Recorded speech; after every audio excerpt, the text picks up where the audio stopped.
വേനൽക്കാലത്ത് ഈ apple സ്നേഹികൾ breed ആവാറില്ല എന്നുള്ള കാര്യം ഞാൻ കഴിഞ്ഞ വീഡിയോയിൽ പറഞ്ഞിട്ടുണ്ടായിരുന്നു. മഴക്കാലത്താണ് ഇവർ ബ്രീഡ് ആവുന്നത്. ആ സമയത്തുള്ള ടെമ്പറേച്ചറും കാര്യങ്ങളാണ് ഇവർക്ക് സ്യൂട്ടബിൾ ആയിട്ട് വരുന്നത്. നമ്മൾ കഴിഞ്ഞ വീഡിയോ ചെയ്തത് ഇവർ മുട്ടയിട്ടത് കാണിക്കാൻ വേണ്ടിയിട്ടായിരുന്നു. അപ്പോൾ ഈ കാണിച്ച പോലെ ഒരു സിംഗിൾ എന്താ പറയുക ക്ലച്ച് മാത്രമേ ഉണ്ടായിരുന്നുള്ളൂ. അല്ലെങ്കിൽ അതായത് ഒരു പുറ്റ് പോലെ കണ്ടില്ലേ നിങ്ങൾ, ആ പുറ്റ് പോലെ കാണുന്നതിനാണ് നമ്മൾ ക്ലച്ച് എന്ന് പറയുന്നത്. അതായത് മുട്ടകളുടെ ഒരു ഗ്രൂപ്പ്. ഇതേപോലെ ഒരു ഒറ്റ ക്ലച്ച് മാത്രമേ ഉണ്ടായിരുന്നുള്ളൂ. ഇപ്പോൾ കണ്ടില്ലേ 3 സൈഡിലായിട്ട് അവർ മുട്ടകൾ ഇട്ട് വെച്ചിട്ടുണ്ട്. ഇത് ഞാൻ സത്യം പറഞ്ഞു കഴിഞ്ഞാൽ ഇന്നലെ എടുത്ത വീഡിയോ ആണ്. ഇന്നലെ 3 ക്ലച്ചാണ് ഞാൻ കണ്ടത്. ഇന്ന് രാവിലെ നോക്കിയപ്പോൾ ഒന്നും കൂടി അവർ അഡീഷണൽ ആയിട്ട് ഇട്ട് വെച്ചിട്ടുണ്ട് മറ്റൊരു സൈഡിൽ. അപ്പോൾ ഇത് പറയാൻ കാരണം ഇത് സാധാരണ ഇതുപോലെ ഇവർ മുട്ട ഇടാറില്ല. ഇപ്പോൾ കഴിഞ്ഞ സമ്മർ സീസണിലാണെങ്കിലും ഞാൻ ഇതേപോലെ ഒരൊറ്റ പുറ്റ് മാത്രമാണ് കണ്ടത്. അത് വിരിയാതെ പോവുകയും ചെയ്തു. കാരണം വേനൽക്കാലത്ത് ഇത് വിരിയാറില്ല. കാരണം ചൂട് വളരെ കൂടുതലായതുകൊണ്ട് മുട്ടകൾക്കൊന്നും വിരിയാനുള്ള ടെമ്പറേച്ചർ സ്യൂട്ടബിൾ അല്ല. പക്ഷേ ഇപ്രാവശ്യം ഇത്രയധികം മുട്ടകൾ ഇടാനുള്ള കാരണം എന്താണെന്ന് വെച്ച് കഴിഞ്ഞാൽ മഴ പെയ്തതാണ്. നമുക്കറിയാം കുറച്ച് ദിവസങ്ങളായിട്ട് അല്ലെങ്കിൽ കുറച്ച് നാൾ മുമ്പൊക്കെ ഇങ്ങനെ ഇടയ്ക്കിടയ്ക്കായിട്ട് കണ്ടിന്യൂസ് ആയിട്ട് മഴ പെയ്യുന്നുണ്ടായിരുന്നു. അപ്പോൾ മഴ പെയ്യുമ്പോൾ ഇവർക്ക് ഓട്ടോമാറ്റിക്കലി സെൻസ് ചെയ്യാനായിട്ട് പറ്റും. അങ്ങനെ സെൻസ് ചെയ്തിട്ട് ഇവർ മഴക്കാലമാണെന്ന് തെറ്റിദ്ധരിച്ചൊക്കെ ചിലപ്പോൾ ഇടുന്നതായിരിക്കും. പക്ഷേ ഈ മുട്ടകളൊന്നും വിരിയാനുള്ള യാതൊരു സാധ്യതയുമില്ല. കാരണം ടെമ്പറേച്ചർ വളരെ ഹൈ ആണ്. വേനൽക്കാലത്ത് ഒരിക്കലും ഈ മുട്ടകൾ വിരിയില്ല. വിരിയാനുള്ള സാധ്യത വളരെ വളരെ കുറവാണ്. പക്ഷേ 1-2 മഴ പെയ്തതുകൊണ്ട് ഇവർ ബാക്ക് ടു ബാക്ക് ഇങ്ങനെ മുട്ടയിടുന്നുണ്ട്. ഇപ്പോൾ മഴക്കാലമാണ് എന്ന് വിചാരിക്കുക. അപ്പോൾ ഈ മുട്ടകളെല്ലാം വിരിഞ്ഞ് ഇതിലേക്ക് തന്നെ വീഴും. അപ്പോൾ അങ്ങനെ നമ്മൾ കൗണ്ട് എടുക്കുകയാണെന്നുണ്ടെങ്കിൽ ഇതിനകത്ത് നിറച്ച് കുഞ്ഞുങ്ങളെ കിട്ടും. ഓരോ പുറ്റിനകത്തും അത്യാവശ്യം നല്ല രീതിയിൽ തന്നെ മുട്ടകളുണ്ട്. പിന്നെ ഇവർ ഈ മുട്ട ഇടുന്നത്, അതായത് എത്രത്തോളം വലിയ ക്ലച്ചാണ് അല്ലെങ്കിൽ എത്രത്തോളം വലിയ പുറ്റാണ് എന്നുള്ളത് നമ്മൾ ഫീഡ് ചെയ്യുന്നതിനെ ഡിപ്പെൻഡ് ചെയ്തിരിക്കും.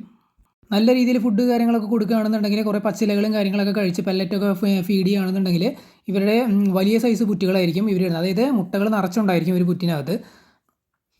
അല്ലാന്നുണ്ടെങ്കിൽ നേരെ തിരിച്ചായിരിക്കും. ഈ ക്ലച്ചിൻ്റെ സൈസ് വളരെ ചെറുതായിരിക്കും. ഈ അടുത്തൊക്കെ നമ്മൾ നല്ല രീതിയിൽ പെല്ലറ്റ് ഫുഡ് ഫീഡ് ചെയ്തിരുന്നു. അതുകൊണ്ടാണ് ഇവർ ബാക്ക് ടു ബാക്ക് ഇതുപോലെ മുട്ടയിട്ടത്. പിന്നെ ഫീഡായിട്ട് നമ്മൾ വേറെ കൊടുക്കുന്നതെന്ന് പറഞ്ഞു കഴിഞ്ഞാൽ ഇതിനകത്ത് കിടക്കുന്ന പച്ചിലകളാണ്, സാൽവീനിയ പോലത്തെ ചെടികൾ. പിന്നെ ഇതിനകത്ത് ആൽഗെ ഫോം ചെയ്യാറുണ്ട്. അപ്പോൾ അതും അവർ നല്ല രീതിയിൽ ടബിൻ്റെ സൈഡിലൊക്കെ നിങ്ങൾക്ക് കാണാം ആൽഗെ ഫോം ചെയ്തിട്ടുണ്ട്. അതൊക്കെ അവർ ഫുഡായിട്ട് തന്നെ കഴിക്കും. പിന്നെ നമ്മൾ കുറേ നാളായിട്ട് ഇവരെ ഈ ടബിലാണ് ഇട്ടിരിക്കുന്നത്. കുറച്ച് വലിയ സൈസ് ആപ്പിൾ സ്നേഹികളാണ്. എല്ലാത്തിൻ്റെയും ഷെല്ല് ചെറുതായിട്ട് ദ്രവിച്ച പോലെ നിങ്ങൾക്ക് കാണാം. അപ്പോൾ അത് എന്തുകൊണ്ടാണെന്ന് വെച്ച് കഴിഞ്ഞാൽ ഇവരിങ്ങനെ ഒരുമിച്ച് ഇടുന്നത് കൊണ്ടാണ്. വെള്ളം പെട്ടെന്ന് അസിഡിക് ആയിട്ടാണ് ഇവരുടെ ഷെല്ലിന് ഈ ഒരു കംപ്ലയിൻറ്റ് വരുന്നത്. ഇവർ കിടക്കുന്ന വെള്ളം പെട്ടെന്ന് തന്നെ മോശമാവും. അപ്പോൾ നമ്മൾ റെഗുലറായിട്ട് ചേഞ്ച് ചെയ്യണം. നമ്മൾ അത്രയും റെഗുലറായിട്ടൊന്നും വാട്ടർ ചേഞ്ച് കൊടുക്കാറില്ല. അതുകൊണ്ടാണ് ഷെല്ലിൻ്റെ പ്രോബ്ലം വരുന്നത്. സാധാരണ ഷെല്ലിൻ്റെ പ്രോബ്ലം വരുന്നത് 2 കാരണം കൊണ്ടാണ്. ഒന്ന് ഫുഡിൻ്റെ പ്രോബ്ലം. നമ്മൾ പ്രോപ്പറായിട്ടുള്ള കാൽഷ്യം പ്രോട്ടീൻ റിച്ച് ആയിട്ടുള്ള ഫുഡ് കൊടുക്കാതിരുന്നു കഴിഞ്ഞാൽ ഈ ഷെല്ലിൻ്റെ പ്രോബ്ലം വരും. അല്ല എന്നുണ്ടെങ്കിൽ വെള്ളം അസിഡിക് ആയിട്ടാണ് ഈ ഒരു പ്രശ്നം വരുന്നത്. ഇപ്പോൾ ഇവിടെ എന്താ പ്രശ്നം എന്ന് വെച്ച് കഴിഞ്ഞാൽ ഫുഡ് കാര്യങ്ങളൊക്കെ നമ്മൾ കറക്റ്റായിട്ട് കൊടുക്കുന്നുണ്ട്.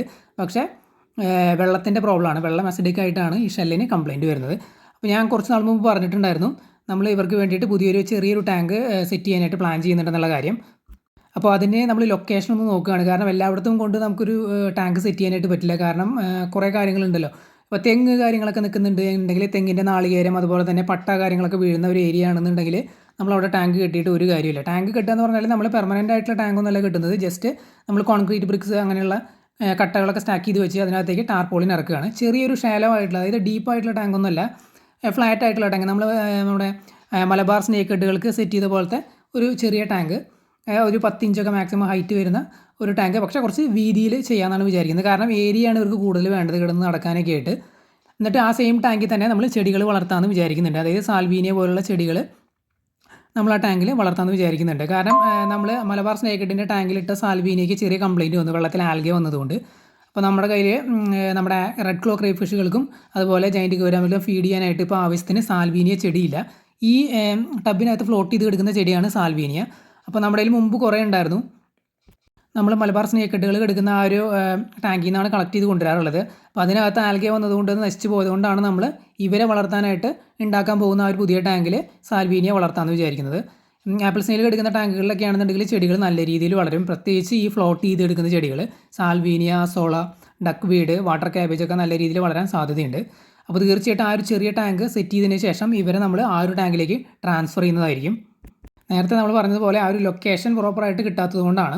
അത് എവിടെയെങ്കിലും ഒന്ന് സെറ്റായി കഴിഞ്ഞാൽ നമ്മൾ പെട്ടെന്ന് തന്നെ അതിൻ്റെ പരിപാടി തീർത്ത് ഇവരെ ട്രാൻസ്ഫർ ചെയ്യും. നിങ്ങൾക്ക് എന്തെങ്കിലും ഡൗട്ട് ഉണ്ടെങ്കിൽ കമൻറ്റ് ചെയ്ത് ചോദിക്കാവുന്നതാണ്. അതുപോലെ തന്നെ നമ്മുടെ ഈ ഒരു വീഡിയോ ലൈക്ക് ചെയ്യാനായിട്ട് മറക്കരുത്. നമ്മുടെ ചാനൽ ഇതുവരെ സബ്സ്ക്രൈബ് ചെയ്യാത്തവരാണ് എന്നുണ്ടെങ്കിൽ സബ്സ്ക്രൈബ് ചെയ്യുക. പിന്നെ നമ്മുടെ വീഡിയോസ് മീനുകളെ ഇഷ്ടപ്പെടുന്നവർക്കായിട്ട് ഷെയർ ചെയ്ത് കൊടുക്കുക. അപ്പോൾ നമ്മുടെ വീഡിയോ ഇവിടെ അവസാനിക്കുകയാണ്. വീഡിയോ എല്ലാവർക്കും ഇഷ്ടപ്പെട്ടു എന്ന് വിചാരിക്കുന്നു. പുതിയൊരു വീഡിയോ ആയിട്ട് നമുക്ക് വീണ്ടും കാണാം.